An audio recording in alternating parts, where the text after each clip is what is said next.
Picture two people who can't touch the sun. That's how fragile their world feels. Stella, and will live inside hospital rooms and treatment schedules, their lives measured in pills, oxygen tanks, and the tiny victories of a cough that finally lets go. When they meet, everything they crave, freedom, closeness, a normal life, collides with one hard rule: to stay alive, they must stay apart. This is not just a love story. It's a story about boundaries that protect, choices that cost, and the stubborn, human impulse to steal back whatever joy illness tries to take. In the next few minutes, we'll walk through every chapter of 5 Feet Apart, so you can feel what Stella and will feel and understand why those 5 feet matter more than you think. Chapter 1: Stella. Stella Grant's life is built on control. Every morning begins the same way. Medications lined up in perfect order, treatments scheduled down to the minute, oxygen levels checked like a ritual. Cystic fibrosis has taught her that discipline is not optional, it is survival. Her hospital room feels less like a temporary stop and more like a second home, filled with carefully chosen decorations, familiar smells, and the quiet hum of machines she knows better than most people know their friends. Stella talks directly to her camera, uploading videos for her YouTube channel, educating others about CF with humor sharp enough to hide how much it hurts. She believes that if she can manage the disease perfectly, she can earn more time. Her biggest motivation is the transplant list.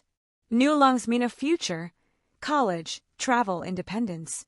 One mistake could remove her from eligibility, and Stella is painfully aware of that. Hanging on the walls are drawings from her sister Abby, especially the lungs, art that reminds Stella of both love and loss. Abby is gone, and that absence has carved a permanent hollow inside Stella's chest, deeper than damaged lungs ever could. Control is how Stella copes with grief. If she follows every rule, maybe nothing else will be taken from her. Chapter 2: Will. Will Newman enters the hospital like someone who refuses to belong there. He jokes with nurses, ignores rules, and carries himself with a reckless charm that feels almost aggressive. He has cystic fibrosis too, but unlike Stella, he has an additional burden, a dangerous bacterial infection called B. cepacia. It makes him untouchable, not just emotionally but physically. Other CF patients must stay far away from him or risk deadly infection. Will knows this, and instead of respecting it, he mocks it. He's part of a drug trial, one that may or may not save him. He doesn't care much either way. Years of hospital stays have drained him of hope, replacing it with sarcasm and a hunger for freedom. When he notices Stella, something shifts. She doesn't fawn over him or pity him. She challenges him, criticizes his carelessness, and sees right through his act. For the first time in a long while, Will feels genuinely noticed. Chapter 3: Stella. Stella observes Will from a distance, irritated by how casually he treats his life. Every skip treatment feels like a personal insult to her discipline. She has worked too hard to stay alive to tolerate someone who wastes the same opportunity. Still, she can't ignore him. There's something magnetic about Will's defiance, something that unsettles the neat boxes Stella has built around her world. Her days continue with physical therapy sessions, breathing treatments, and conversations with nurses who know her habits better than some family members. Poe, her best friend, flits in and out of her life like a hurricane, loud, affectionate, and also sick. Stella loves him fiercely, but his lack of structure scares her. She's seen what happens when patients stop caring. She refuses to let herself become one of them. Chapter 4: Will. Will watches Stella's videos late at night. He studies the way she speaks, confident, informative, alive. She treats CF like a problem to be solved rather than a curse to endure. It frustrates him and inspires him at the same time. He sketches cartoons to pass the time, drawing exaggerated versions of doctors and machines. Humor as another form of armor. Unlike Stella, Will has stopped planning for the future. He expects disappointment, so he avoids hope altogether. But Stella cracks that wall. She makes him wonder what it would feel like to fight again, to care whether tomorrow exists. That thought terrifies him more than dying. Chapter 5: Stella. Stella's online presence grows as she live streams from her hospital bed, joking about 4 poles while teaching viewers how CF actually works. She feels responsible for the people watching her, patients, parents, strangers who need proof that survival is possible.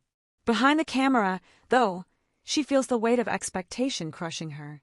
She has to be the good patient, the example.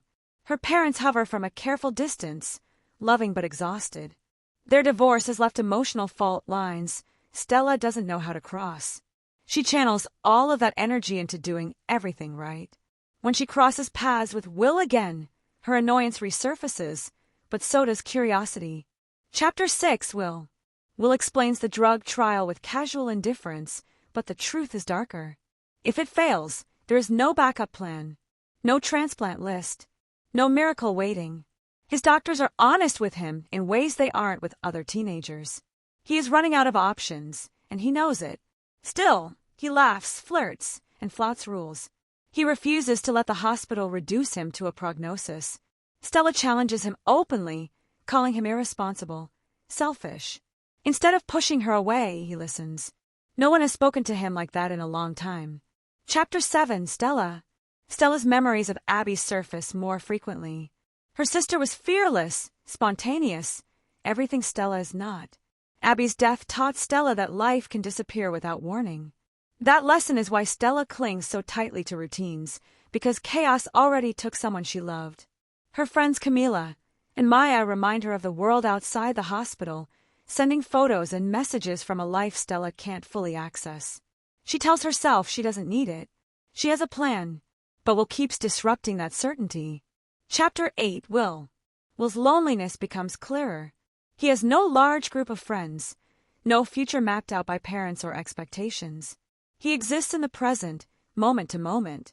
Stella's structured life fascinates him because it represents something he's never believed in, longevity. He begins timing his treatments better, paying more attention, not because doctors tell him to, but because Stella expects it. Her belief in rules slowly rubs off on him, and that scares him almost as much as his illness. Chapter 9, Stella. Stella decides to rebel, but on her own terms. She creates a set of CF rules online, a humorous manifesto designed to educate and empower patients. Among them is her most daring idea, stealing back 1 foot from the required 6-foot distance between CF patients. 5 feet. Controlled rebellion. For Stella, this isn't recklessness. It's calculated defiance. If CF has taken so much, she deserves to take something back. Will immediately becomes part of that stolen space. Chapter 10, Will. Will is both amused and impressed by Stella's 5-foot idea. He sees it for what it is, a carefully measured risk, not chaos. Their conversations grow longer, sharper, more personal. Insults give way to confessions. Will admits how tired he is of hospitals. Stella admits how afraid she is of losing eligibility for a transplant.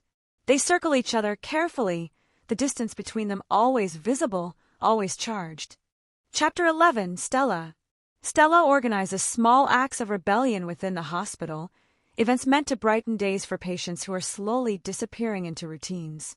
She believes joy is as important as medicine. Will becomes her reluctant accomplice, helping her execute plans while pretending he doesn't care. Their connection deepens through shared purpose.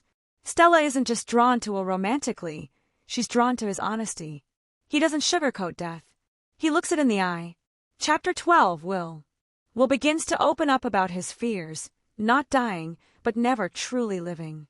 He confesses how isolating Sepatia is, how it turns him into a walking threat. Stella listens without flinching. She understands what it means to be dangerous, just by existing. They begin to form routines together, synchronized treatments, time conversations, shared jokes whispered across forbidden distance. Their relationship grows not in spite of the rules, but within them. Chapter 13, Stella. Stella feels herself changing. She laughs more. She looks forward to moments that aren't about medication schedules. That realization scares her. Attachment means vulnerability, and vulnerability means potential loss. Still, she continues. Because for the first time since Abby died, Stella feels fully present. Will doesn't replace her grief, but he reminds her that love can still exist alongside it. Chapter 14, Will.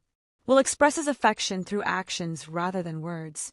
He sketches cartoons for Stella, leaves them where she'll find them. He teases her obsessiveness but secretly admires it. Around Stella, he becomes gentler, more careful. He begins to imagine a future, not because he believes it's guaranteed, but because Stella makes it feel worth wanting. Chapter 15, Stella. The hospital community closes in around them, Poe's chaotic energy, the nurse's quiet concern, the ever-present machines. Stella knows she is walking a dangerous line. Every emotional step closer to Will increases the medical risk. But she also knows this. Life without connection is not living at all. And as she stands 5 feet away from Will, measuring distance with her heart instead of a ruler, Stella realizes she is already breaking the most important rule she ever made, never letting herself need anyone this much. Chapter 16, Will starts trying in ways that surprise, even himself. He shows up on time for treatments, listens when doctors speak, and follows rules he once treated like jokes. None of it feels natural. Obedience rubs against his instinct to rebel, but Stella has changed the equation. For the first time, his choices don't feel like they only affect him. Every skipped treatment could cost her something, and that realization weighs on him more heavily than any diagnosis. At the same time, frustration builds. Will hates the invisible walls around him, the masks, the gloves, the constant reminders that he is dangerous. Loving Stella from 5 feet away feels like torture disguised as responsibility.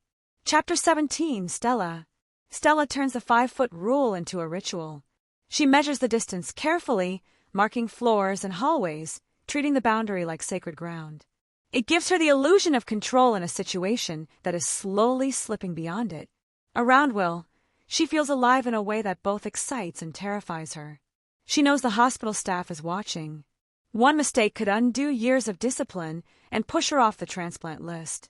Still, she chooses Will again and again, convincing herself that love, when managed properly, doesn't have to be reckless. Chapter 18, Will struggles with guilt.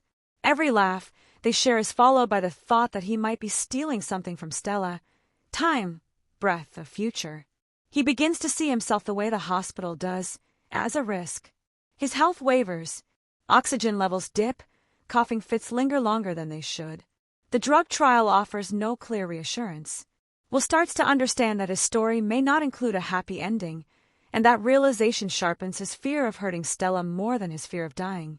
Chapter 19, Stella creates small worlds for herself and Will, scavenger hunts through hospital corridors, secret messages taped to walls, moments of normalcy carved out of sterile spaces. These stolen joys feel precious because they're fragile. But cracks begin to show. Stella's lungs worsen, and doctors speak more seriously about timing and readiness for transplant. The future she's been planning for is suddenly closer and more complicated than she expected. Chapter 20, Will's condition declines faster than he admits. The experimental drug isn't working the way everyone hoped.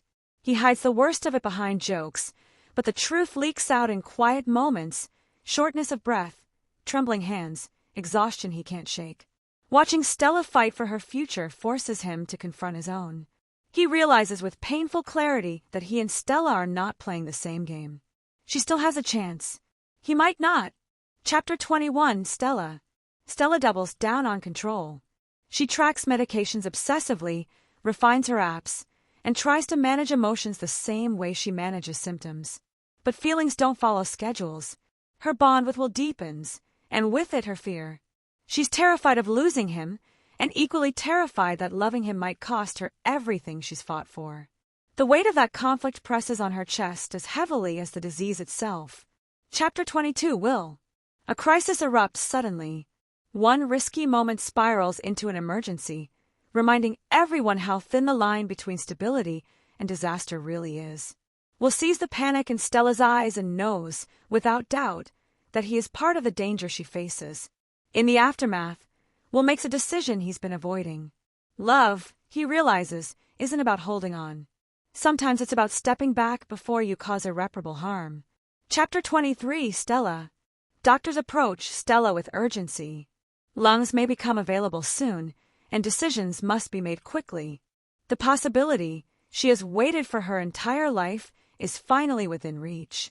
But accepting new lungs means accepting distance from Will, possibly permanent distance. Stella feels torn apart by choices no teenager should have to make. Her heart wants one thing. Survival demands another.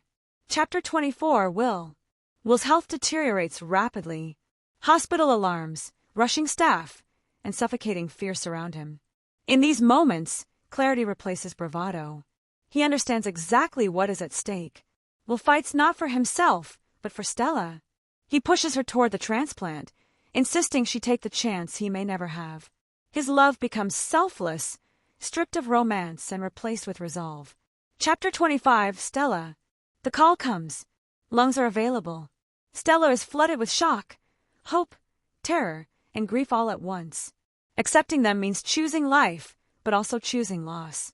Saying goodbye to Will is unbearable. Their 5 feet feel wider than ever. Stella steps forward into surgery, carrying his love with her, knowing she may be leaving him behind. Chapter 26, Will. Will makes his final choice quietly. He leaves the hospital, putting physical distance between himself and Stella to protect her recovery. It is an act of love that costs him everything. He knows she will live, and that knowledge has to be enough. Chapter 27, Stella. Stella's recovery is brutal. New lungs bring pain, fear, and overwhelming emotion. Breathing feels foreign, like learning a new language inside her own body. She grieves Will even as she heals. Gratitude and sorrow coexist, tangled together in every breath she takes. Chapter 28, Will. Will watches from afar. He keeps his distance, honoring the sacrifice he made. His life continues in quieter ways, marked by absence and restraint. He carries Stella with him, not as someone he lost, but as someone he saved. Chapter 29, Stella. Months pass. Stella grows stronger. She runs, laughs, and lives in ways she once only imagined. But every victory is shaded with memory. She reads Will's sketchbook, tracing the story they wrote together without touch. She understands now that love can exist without proximity. Chapter 30, Will. Will see Stella one last time from a distance. She is healthy, vibrant, alive. That is the ending he chose. Their story does not end with hands held or kisses shared. It ends with breath, full, unburdened breath, and the quiet knowledge that sometimes love means giving someone space to live. 5 feet apart asks a question few romances do. What does love look like when touch kills? Stella and Will's story is a love letter to the small choices, sanitizers, glove changes, cheeky videos that make chronic illness manageable. It's also an examination of sacrifice, the brutal truth that sometimes loving someone means letting them live a life you won't be part of.